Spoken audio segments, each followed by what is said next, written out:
Bonjour à tous, bienvenue à ce webinaire sur la transformation des places de stationnement dans les quartiers. Je suis Clotilde Imbert, je travaille pour la société Copenhagenize Design Company et nous allons passer environ 1 heure ensemble. Je vais vous expliquer comment transformer l'espace public pour le rendre plus accessible et attractif pour la population, notamment pour les enfants. Alors, cette présentation, je vais tout de suite mettre la présentation en grand écran pour que vous puissiez la voir.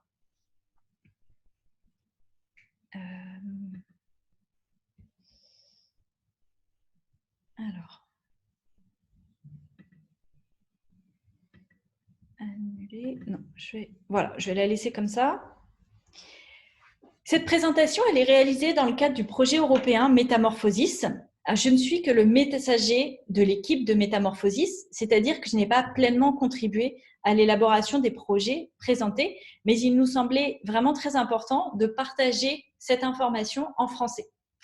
Aujourd'hui, je suis plus spécifiquement le messager de l'équipe qui mène les interventions à Graz, en Autriche. Ces 2 dernières années, ils ont organisé plus d'une centaine d'activités et d'interventions dans les espaces publics de la ville de Graz. Alors, voici le déroulé de ce séminaire. Je vais commencer par vous présenter le projet Métamorphosis. Ensuite, je vous présenterai des exemples concrets de transformation d'espaces publics. Et je vous donnerai quelques conseils pratiques pour mettre en œuvre ce genre d'action dans votre ville.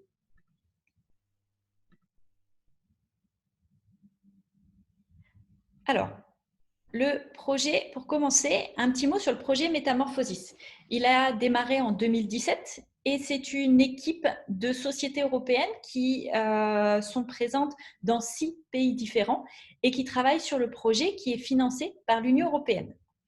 L'objectif du projet Métamorphosis est de transformer les rues et les quartiers, aujourd'hui conçus avant tout pour les voitures, autour de la voiture, en des rues et des quartiers plus apaisés et surtout qui sont adaptés aux enfants.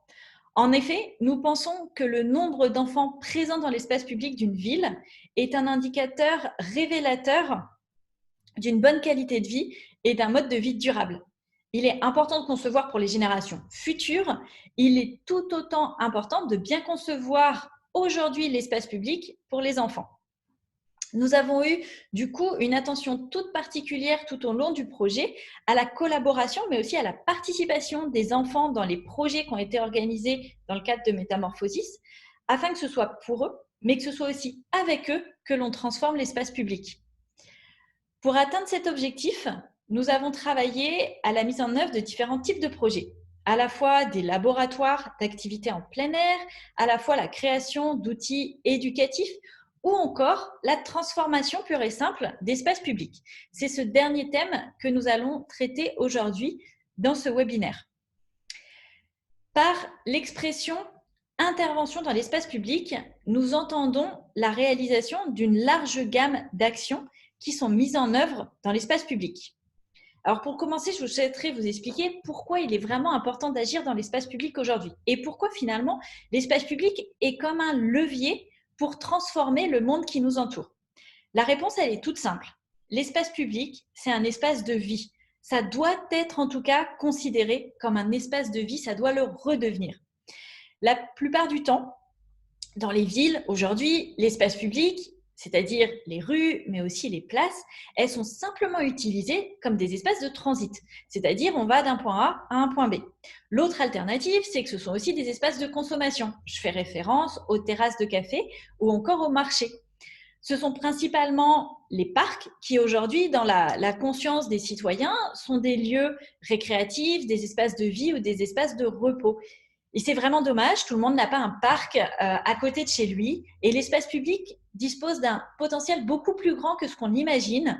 Il peut être des lieux d'interaction sociale, des lieux de rencontre, des lieux de discussion.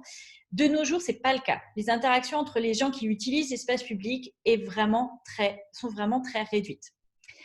Voilà, en fait, c'est vraiment avec tous ces éléments en tête que l'équipe de Métamorphosis a conçu ces interventions dans l'espace public, mais aussi avec la volonté de toucher différents types de publics selon les interventions. Nous pensons que plus il y aura d'interactions entre les gens qui sont sur l'espace public, et ben, plus les villes, en fait, elles seront solidaires, plus les habitants seront solidaires entre eux. Les espaces publics, ça peut être des lieux de rencontre entre des gens d'horizons divers, des gens de milieux sociaux différents. Et donc, tout ça, ça favorise l'intégration et aussi la notion de ce qu'on appelle le vivre ensemble. Mais pour cela, il faut que l'espace public soit conçu pour favoriser les exemples. Je vais vous montrer un graphique avec des chiffres qui sont issus de la ville de Graz. Alors, ce graphique est en allemand, je suis désolée, je vais vous le traduire tout de suite. Il montre la répartition de l'espace public non circulé dans la ville de Graz en 2016. Et ces chiffres, ils ont véritablement interpellé l'équipe locale et ils ont même motivé l'équipe à agir et à créer une meilleure répartition de l'espace public. Ce graphique montre qu'une très très grande majorité, puisque c'est 92% de l'espace public est utilisé pour le stationnement des voitures. Et vous en conviendrez, il y a de bien meilleurs moyens d'utiliser l'espace public que de l'allouer à du stationnement. Seulement 3% du domaine public est alloué aux bancs et aux terrasses. Alors, comme je vous l'ai déjà mentionné, les possibilités d'intervention pour faire changer ces chiffres, pour faire changer cette répartition de l'espace public, eh bien, elles sont multiples.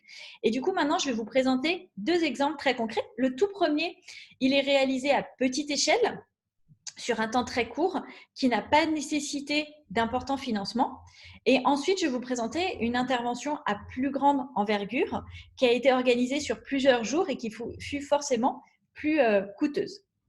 Alors voilà, le premier projet, c'est un petit déjeuner de quartier, l'organisation d'un petit déjeuner. Il s'est déroulé dans le quartier de Lend et cette intervention a pris place durant la semaine de la mobilité, c'était en septembre 2017. Alors quel a été l'objectif de cette intervention? L'idée derrière le petit déjeuner de quartier, c'était d'impliquer, mais aussi de connecter autant que possible les habitants entre eux et aussi de connecter les acteurs locaux du quartier comme les commerçants ou les associations. D'ailleurs, en fait, il y a un partenaire vraiment super qui a été clé dans l'organisation de ce petit déjeuner. C'est un restaurant local. Le propriétaire a ouvert ce restaurant il y a plus d'une dizaine d'années. C'est une vraie figure du quartier. Et ce jour-là, eh ben, il a ouvert ses fenêtres et animé l'espace public qui se trouve juste devant son restaurant. Et finalement, qu'est-ce qui s'est passé? Eh ben, la frontière entre public et privé a été brouillée. Alors, à quoi a concrètement ressemblé cette intervention? La rue et les places de stationnement en face du restaurant, comme vous voyez ici à l'écran, elles ont été donc la circulation a été tout simplement coupée. Les places de stationnement ont été utilisées autrement, elles ont été interdites durant cette période. Le restaurant a installé une très longue table sur le trottoir et ce matin-là, les voisins, les habitants du quartier, mais aussi des quartiers aux alentours, ont été tout simplement invités à prendre le petit déjeuner dans la rue. Il n'y avait pas d'incitation à consommer spécifiquement. On pouvait apporter sa propre nourriture, mais si jamais ils ne voulaient pas, ils pouvaient tous aussi commander au restaurant. Un groupe de musique a aussi animé le petit déjeuner. Alors, en plus de cette très longue table que vous voyez encore à l'écran au fond de l'image, il y a d'autres éléments qui ont été installés pour animer l'espace public. Ce fut une table de ping-pong, un baby-foot, des transats. L'idée a été de retrouver une atmosphère qu'on pourrait avoir chez soi, dans son salon, son jardin. Et l'équipe du projet a aussi profité du fait qu'il n'y avait aucune voiture qui circulait pour dessiner des jeux à la craie. Quels furent les résultats de cette intervention? Eh bien, le petit déjeuner a été un franc succès. Les habitants du quartier ainsi que les quartiers aux alentours ont eu l'occasion de se rencontrer, de prendre le temps d'échanger, de discuter ensemble. Il y a eu une atmosphère tout à fait agréable qui a encouragé les participants à s'arrêter un petit peu plus longtemps que d'habitude dans l'espace public. Il y a aussi beaucoup d'enfants qui étaient présents, d'enfants et de jeunes. Et les enfants du quartier ont pu se rencontrer et ils ont pu tout simplement jouer ensemble dans la rue en toute sécurité. Mais surtout, cette intervention a permis et a fait en sorte que l'appréhension de l'espace public change. que les habitants se rendent compte qu'ils peuvent utiliser de manière tout à fait autre l'espace public que pour marcher ou que pour garer leur voiture. En gros, c'est vraiment la prise de conscience qui est un résultat très positif de cette intervention. Les gens ont eu l'occasion d'expérimenter le changement qui s'opère quand une rue n'est plus utilisée uniquement pour circuler, mais aussi utilisée pour des activités humaines. Voilà pour le premier projet. Je vais maintenant vous présenter le second qui s'appelle Plus Minus et qui se déroule cette fois-ci sur une place publique qui se trouve également à Graz, dans le quartier de Lenz. Le nom de cette place est Lenzplatz. Cette place, elle est généralement utilisée pour accueillir un marché et pour accueillir aussi un parking de voitures qui utilise environ un tiers de la surface de la place. Alors, Lenzplatz, c'est déjà un lieu qui est très apprécié de la population. On vient y faire ses courses, on vient y boire un café, rencontrer ses amis ou ses voisins. La place est très animée, notamment le vendredi et le samedi. Et comme vous pouvez l'imaginer, elle est encore plus animée quand les jours sont ensoleillés. C'est un endroit très spécial dans le quartier qui est très fédérateur. Beaucoup de familles avec leurs enfants s'y rendent. Mais par contre, il n'y a pas la possibilité de passer du temps sur cette place sans être amené à consommer. Et il n'y a pas non plus d'endroit qui est véritablement dédié pour les enfants. Du coup, on ne peut pas y passer du temps sans être à un café ou sans être au marché. En 2018, l'équipe locale de Métamorphosis avait déjà organisé une intervention et avait déjà fermé le parking au stationnement. Nous avions fait une sorte de laboratoire pour tester diverses activités qui peuvent se dérouler en plein air. Les habitants à l'époque, en 2018, n'ont pas véritablement apprécié l'événement parce qu'en fait, quand il n'y avait pas d'activité qui se déroulait, l'espace restait vide et en plus, ils ne pouvaient pas y garer leur voiture. Du coup, en 2019, l'équipe a voulu vraiment faire un nouvel essai, mais a voulu revenir avec une intervention complètement différente. L'idée était d'occuper davantage l'espace et c'est ainsi que le projet Plus Minus a été lancé dans le but de créer un espace de vie pour toute la population. Alors, quel a été concrètement l'objectif? L'idée était de transformer un parking pour les voitures en un espace public qui incite les habitants du quartier à investir toute la place, à y rester, à y passer du temps. Et l'idée était aussi forcément de donner à réfléchir sur le potentiel usage de cette place si jamais il n'y avait pas du stationnement pour les voitures. Cette intervention, elle a été organisée lors du festival Lenwirbel en mai 2019. C'est un festival de rue qui dure environ une dizaine de jours. Les rues, les places sont utilisées pour diverses activités et ces activités, elles sont suggérées elles-mêmes par la population. On est dans une vraie démarche participative. La sculpture, vous la voyez à l'écran, c'était véritablement le point de départ de la transformation de la place. C'était la création d'une sorte de structure en bois. Elle a été réalisée par le collectif d'architectes Studio Magic, qui est également originaire de Graz. Alors, durant toute la phase préparatoire à la construction de cette réalisation, il y a des réunions qui ont eu lieu avec les habitants du quartier, avec les écoles. Il y a plusieurs rencontres qui ont été organisées. Et à l'issue de ces discussions, toutes les bonnes idées ont été intégrées dans la conception de la sculpture, mais aussi dans le programme d'animation qui l'a accompagné. Le processus de conception a aussi été participatif grâce à la participation d'habitants, mais aussi des élèves des écoles du quartier. Ils ont organisé des ateliers de création. La structure est faite de poutres et c'est eux-mêmes qui l'ont construite. Le résultat, comme vous le voyez à l'écran, c'est un espace de vie public qui est véritablement unique, qui est très ludique et c'est un endroit où on a envie de s'attarder, de se rencontrer, de passer du temps. Ce qui est encore plus intéressant, c'est que la structure a évolué pendant ces 10 jours et selon les différents événements qui se déroulaient autour de la place, à côté de la structure ou même à l'intérieur, la structure a bougé. En fait, c'était juste une pièce qui structure l'espace, mais qui est vivante au gré des animations. Je vais vous montrer une vidéo du festival où on voit l'élaboration de la structure et son rendu.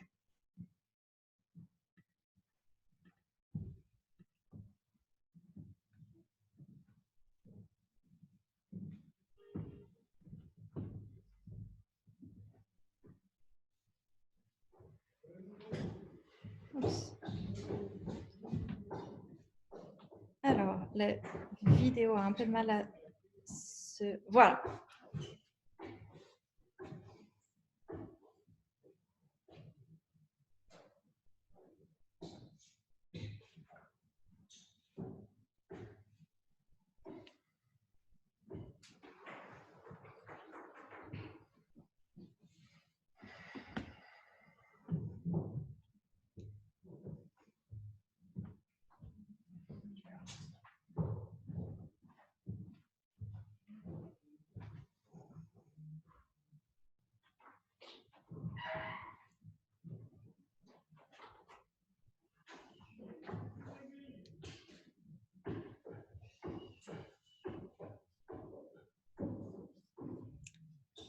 Voilà, je vais arrêter la vidéo. Je voulais vous montrer la partie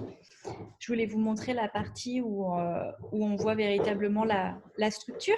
Et je vais reprendre la présentation pour vous expliquer quels ont été les résultats concrets de cette intervention. La possibilité a été donnée à la population de participer activement à la création de la structure, mais aussi à son design, à sa fabrication. Et tout ça, ça a vraiment participé largement au succès de l'événement, puisque toutes les personnes qui ont été impliquées, les familles, les enfants, dans le cadre des écoles, ils n'avaient qu'une envie, et c'est de venir utiliser l'espace public qu'ils avaient eux-mêmes créé. Et d'autre part, le fait que les voitures aient été retirées autour de la place, ça a apaisé l'atmosphère de la place. Donc là encore, ce sont les habitants qui ont pris conscience du potentiel de cet espace public, normalement utilisé comme un parking, et ils ont pu imaginer, mais même expérimenter et même participer à la création et puis à la transformation d'un espace qui améliore la qualité de vie de leur quartier.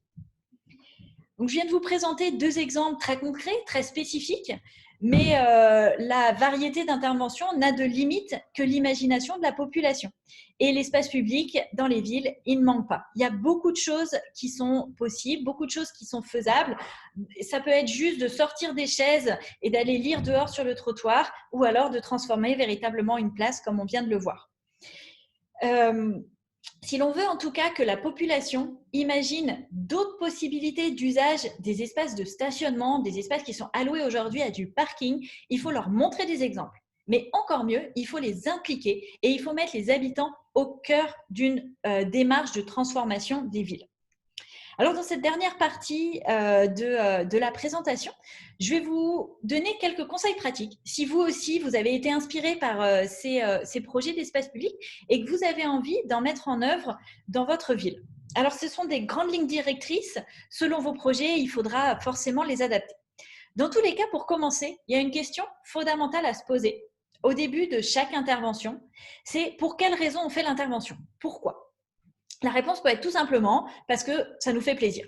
Mais en fait, d'une certaine manière, la question du pourquoi amène à réfléchir aux motivations qui sous-tendent l'action qui est envisagée, et il convient de rechercher tel ou tel emplacement ou d'organiser telle ou telle activité sur le domaine public selon les motivations. Ensuite, une étape cruciale pour mener à bien le projet, ça va être de trouver des partenaires avec qui on va pouvoir coopérer. Est-ce qu'ils ont déjà de l'expérience en animation d'espace public? Est-ce que ce sont plutôt des associations locales qui ont très envie de participer à un tel événement? Dans tous les cas, il va falloir trouver de la ressource pour mener à bien le projet. Ensuite, il va falloir penser de manière, en termes de logistique très concrète, comment on utilise l'espace. Et surtout, il va falloir anticiper les besoins d'autorisation. Ça peut être un usage tout à fait temporaire, mais qui nécessite d'aller voir les autorités et leur demander des autorisations d'usage du domaine public. Alors, si je fais une liste des questions qu'il faut se poser au préalable, c'est Est-ce que j'ai besoin d'une autorisation pour la tenue de l'événement? Quelles sont les échéances à respecter pour demander ces autorisations? Est-ce qu'il faut que d'autres institutions soient au courant? La police, par exemple, quels sont les formulaires à donner? Toute la partie administrative. Mais en tout cas, il faut déjà que vous connaissiez un petit peu les activités que vous allez faire quand vous allez aller voir les autorités, car si vous faites un cours de danse en plein air ou si vous faites juste la transformation d'une place de stationnement en salon, vous n'allez pas avoir besoin du même espace, donc pas besoin des mêmes demandes. Vient ensuite la partie beaucoup plus agréable et créative, ça va être celle de la communication sur l'événement. Là encore, il est vraiment nécessaire de contacter les autorités locales pour voir comment elles peuvent relayer l'information sur cette intervention via leurs médias. Ensuite, il faut mettre en place la communication vis-à-vis des habitants, mais aussi des institutions locales. Ça peut être les écoles, les crèches, les associations. Les associations sont toujours des très, très bons relais locaux si vous voulez faire en sorte que les gens soient au courant de votre projet. À Graz, l'équipe, elle a souvent informé la population via la distribution de prospectus dans les boîtes aux lettres.